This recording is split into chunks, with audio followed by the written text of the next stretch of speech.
Inspektorati i Trashëgimisë Kulturore para ditën e së mërkurës ka ndaluar punimet për sheshin George Bush. Ky vendim është marrë 2 ditë pas nisjes së projektit për rregullimin e kësaj pjese të kryeqytetit nëpërmjet një kontrate me peshë financiare 18.4 milion euro.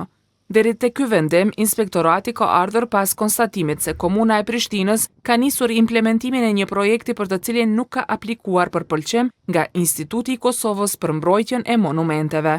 Projekti është parapar të zhvillohet në hapësirën ku gjenden 4 monumente si Hoteli Grand, Rektorati i Universitetit të Prishtinës, Radio Kosova e Biblioteka Kombëtare e Kosovës. Biblioteka është monument në mbrojtje të përhershme. Ligji për trashëgimi kulturore përcakton se në situata të tilla duhen lejet me shkrim.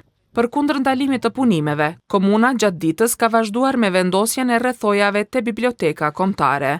Pas vënies së shenjës që ndalon punimet dhe rrethimit me shirit të një pjese të punishtes, inspektorati që është pjesë e Ministrisë së Kulturës nuk ka dashur të deklarohet për këtë veprim.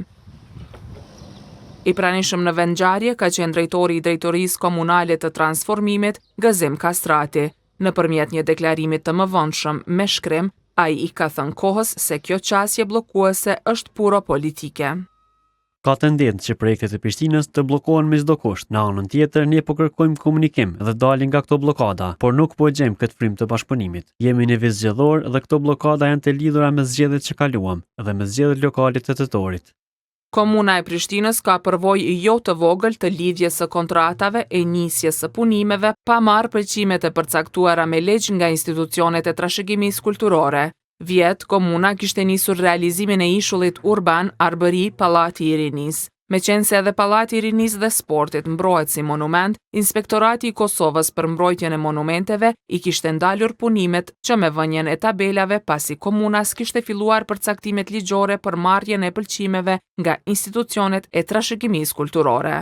Pasi i ishin ndërprer punimet, nëpërmjet të cilave komuna po bëhej gati për inaugurim të fillimit të projektit, institucioni kishte gjetur një zgjidhje, kishte zhvendosur tabelat mata në rrugës e Hekurudhës dhe i kishte nisur punimet në Arbëri. E më pas kishte aplikuar për pëlqim, por Instituti i Kosovës për mbrojtjen e monumenteve ka refuzuar projektin me arsyetimin se është duke u hartuar plani i konservimit të zonës historike të Prishtinës dhe se projekti i komunës duhet rishikuar. Komuna është ankuar për këtë vendim.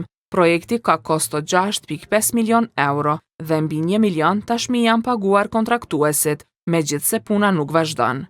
Ishulli kalon edhe në përhapësirën e dedikuar për teatr të operës dhe baletit. Ministria e Kulturës ka ushtruar kallëzim penal për këtë rast ndaj kryetarit të Prishtinës Përparim Rama, për cenim të 2.5 milion eurove, sa kushton projekti për teatr të operës dhe baletit.